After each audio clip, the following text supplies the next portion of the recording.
Voilà une partie des ingrédients que je vais utiliser pour cette nouvelle session de batch cooking. Et pour finaliser les plats, je vais utiliser les récoltes de mon potager d'intérieur véritable.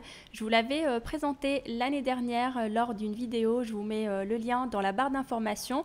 Je continue à l'utiliser et je suis toujours aussi satisfaite. Il permet d'avoir des aromates, des jeunes pousses et même des petites fleurs tout au long de l'année. On n'a pas besoin de s'en occuper au quotidien. Il est autonome grâce à un réservoir. Il suffit de le remplir. Il a une capacité d'environ 2 litres et ça tient à peu près 3 à 4 semaines. Et quand il y a besoin de le remplir, l'éclairage clignote. Moi, j'ai la version connectée, donc j'ai des notifications sur mon téléphone pour me dire qu'il est temps de remplir le réservoir et aussi pour me dire quand il faut récolter mes plantes, etc. Donc c'est vraiment chouette et c'est toujours aussi fascinant de voir le processus de germination. Mon fils, il aime beaucoup, donc il le surveille chaque jour, même s'il n'y a pas besoin de le faire. Donc franchement, il est génial et là, vous voyez, j'ai de la roquette, de la menthe, du basilic et des pensées.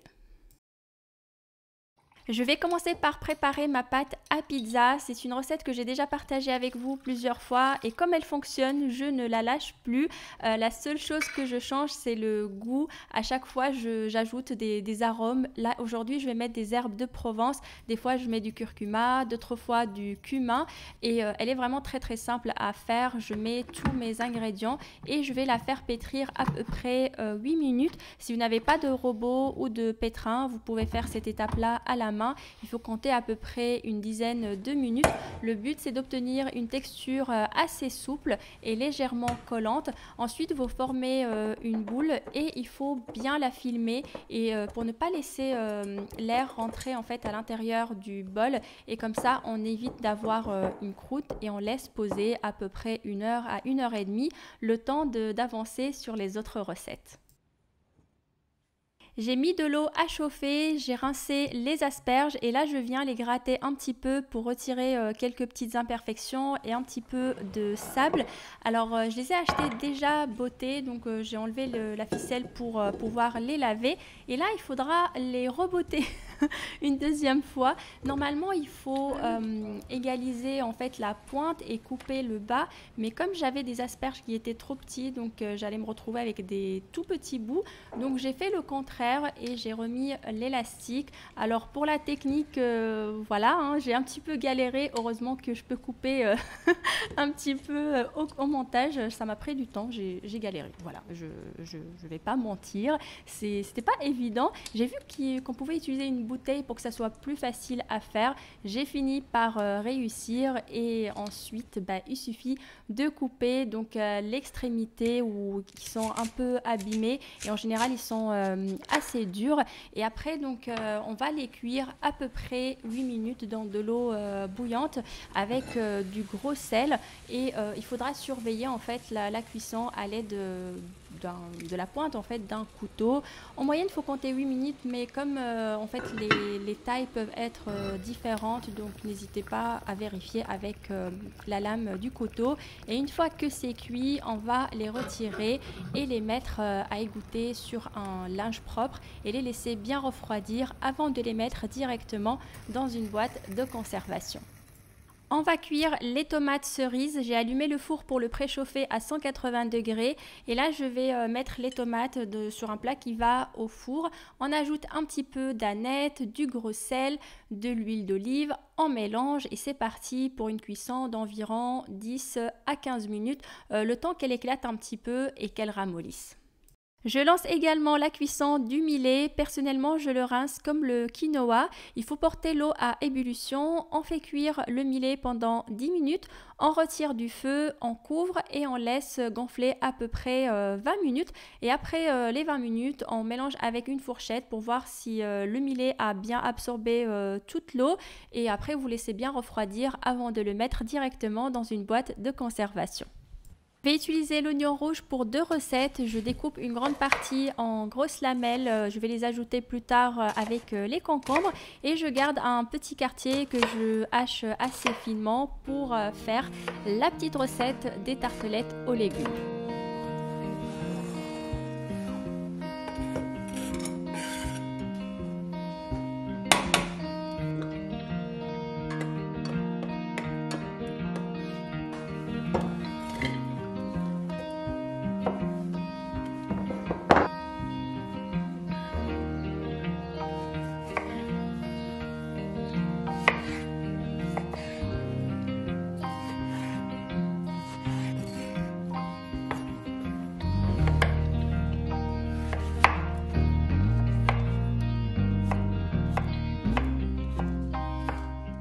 J'ajoute directement les tomates et les courgettes avec les oignons rouges et comme épice, je vais utiliser un petit peu de sel et du paprika fumé. On va couvrir et on va laisser cuire à feu doux. Vous allez voir, les légumes vont rendre leur jus, donc ça va permettre de cuire normalement. Mais si besoin, ajoutez un petit fond d'eau et dès que les courgettes sont presque tendre, on n'a pas besoin que ça soit vraiment bien tendre, vous pouvez retirer le couvercle, augmenter le feu et faites sécher la préparation. Il faut vraiment retirer toute la sauce et ensuite vous laissez bien refroidir avant de garnir les tartelettes. J'ai beurré mes moules pour éviter les petites surprises de démoulage et je viens les foncer avec des disques de pâte brisée. On retire l'excédent. Comme garniture, je vais mettre de la moutarde à l'ancienne. N'oubliez pas de piquer votre pâte pour éviter que ça ne gonfle lors de la cuisson. Et ensuite, on ajoute tout simplement les légumes et un petit peu de fromage. Et vous pouvez tout de suite les filmer et les mettre directement au congélateur. On va les cuire le jour J. J'ai reçu également de la part de la marque Véritable leur conservateur à herbes aromatiques. On peut les mettre dans le panier blanc que vous voyez à l'intérieur et avec un fond d'eau. Ça permet de garder les racines toujours hydratées et du coup on conserve les aromates beaucoup plus longtemps que quand on les laisse telles quelles dans le frigo. Il est assez compact donc on peut le mettre dans la porte du frigo et franchement il garde super bien les aromates. Donc là je prends de la coriandre que je vais utiliser pour faire on va dire un espèce de pesto à base donc de coriandre et des fans de radis. Alors attention, les fans de radis sont assez, le goût est assez fort, donc si vous n'avez pas l'habitude, testez une petite quantité pour voir si ça vous convient ou pas. Et donc là je viens tout simplement mixer le tout avec un petit peu d'huile d'olive et j'ajoute au fur et à mesure les fans de radis pour obtenir une belle quantité. Je découpe assez finement les tomates séchées et ça va être ma garniture pour le rouler. Donc je viens étaler le pesto sur alors pas toute la surface de la pâte feuilletée, il faut laisser une bande d'environ 3 cm sur le côté sans le pesto pour pouvoir coller, mais moi j'en ai mis partout au début, donc après j'étais obligée de retirer un petit peu. Donc vous étalez bien et si jamais vous faites comme moi, il suffit juste de retirer, comme ça vous allez pouvoir coller la pâte. Ensuite on ajoute les tomates séchées, on essaie de bien répartir. J'ajoute un petit peu de fromage râpé et après on vient rouler délicatement la pâte sur elle-même pour faire un boudin. Alors essayez de serrer au fur et à mesure et après n'hésitez pas à rouler un petit peu pour bien faire adhérer tous les ingrédients entre eux. Moi je la conserve dans le même papier où il y avait la pâte et ensuite je vais tout simplement bien la filmer et on va la mettre directement au congélateur. La cuisson va se faire le jour J. Je hache quelques gousses d'ail assez finement et je vais les ajouter dans le restant de pesto.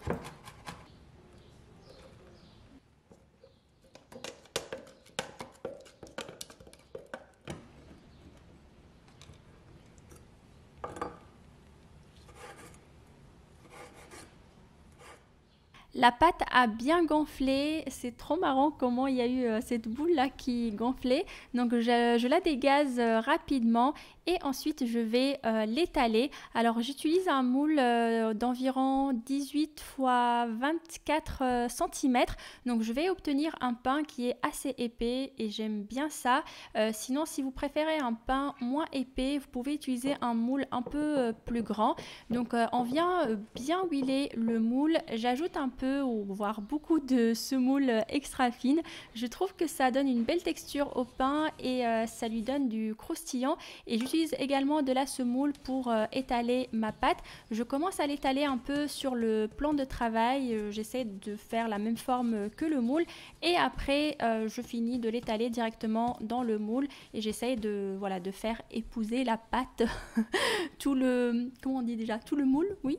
Et voilà, donc vous étalez avec les doigts comme ça en essayant d'appuyer un peu partout et après on va passer à la garniture.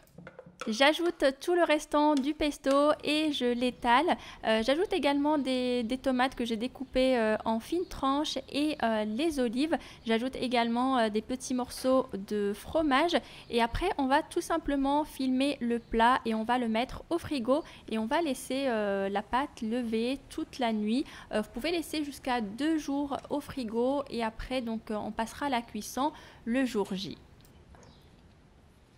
Je prépare une petite crème pour accompagner les galettes. Alors vous pouvez utiliser de la crème épaisse, de la crème fraîche, du fromage blanc, peu importe. Moi j'avais cette petite bouteille de crème liquide dans le frigo et une petite astuce, si vous avez ça, vous pouvez l'épaissir en ajoutant tout simplement quelques gouttes de jus de citron et vous laissez poser quelques petites heures au frigo.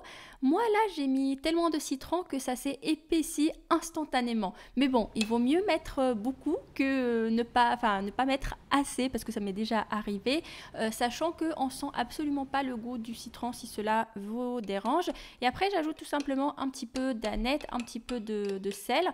On ferme la boîte et on met directement au frigo jusqu'au jour J. Une petite dernière recette pour la route et que j'aime faire de temps en temps, je viens tout simplement découper le concombre en petits morceaux et je vais le mélanger avec les oignons rouges que j'ai découpés tout à l'heure. Je vais ajouter un petit peu de coriandre haché, un petit peu de sel, de l'huile d'olive et de la pâte de piment rouge. Et on mélange, on ferme la boîte et on laisse mariner au frigo. Ça se garde jusqu'à une semaine. Et plus vous laissez mariner, plus c'est super bon. J'aime beaucoup. Après, vous pouvez faire avec plein d'autres légumes. Essayez, vous allez devenir accro.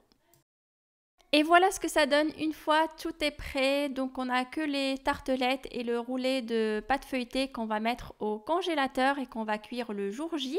Et tout le reste, il suffit de fermer les boîtes et de les mettre au frigo. Et je vous montre tout de suite comment finaliser chaque recette.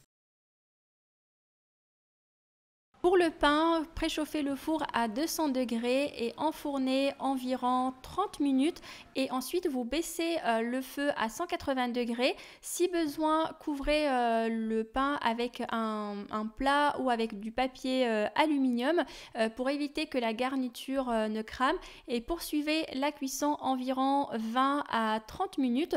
Donc adaptez la cuisson en fonction de la puissance de votre four et dès la sortie du four, arrosez avec une généreuse quantité d'huile d'olive et j'ai ajouté quelques feuilles de basilic et on a dégusté ça avec une petite salade et l'amie elle était comme un nuage. Je récolte quelques petites fleurs et de la roquette. D'ailleurs, c'est bientôt la fête des mères. Donc, si vous n'avez pas encore d'idée de cadeau, je pense que ce genre de potager peut vraiment faire plaisir. Et je vais utiliser ma petite récolte pour garnir mon Boda Bowl. Donc, j'ai tout simplement utilisé du millet. J'ai ajouté du radis que j'ai découpé en rondelles, la roquette, des olives, des asperges, les tomates cerises et un petit peu de parmesan. Vous pouvez ensuite arroser avec un petit peu d'huile d'olive, ajouter un peu de sel. Voilà, vous relevez en fonction de votre goût, peut-être même ajouter un petit peu de poivre et ensuite déguster. J'ai fait à la maison mes petites galettes, sinon vous pouvez les acheter déjà prêtes et ensuite on vient les garnir. Donc j'ai mis de la crème, j'ai découpé un peu finement les asperges parce qu'elles étaient assez grosses et j'avais peur que ce soit pas pratique pour les manger. J'ai ajouté les tomates cerises, de la roquette et du basilic du potager, un petit peu de parmesan, un peu de paprika pour la couleur. Alors juste avant en fait j'ai réchauffé légèrement les asperges et les tomates parce que je voulais que ça soit un petit peu tiède et ensuite il suffit de déguster et franchement c'est super bon. Alors pour les tartelettes, il suffit de préchauffer le four à 180 degrés et de les mettre directement dans le four, donc sans les décongeler et les cuire environ 20 à 25 minutes. J'ai juste ajouté un petit peu de gruyère parce que je trouvais que ça faisait un petit peu vide sur la surface et on les a dégustés avec le concombre et les oignons rouges.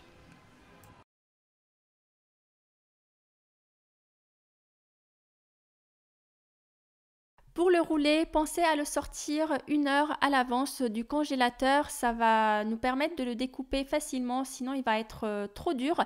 Par contre, pas besoin de le décongeler complètement. Et donc, vous allumez le four pour le préchauffer à 180 degrés.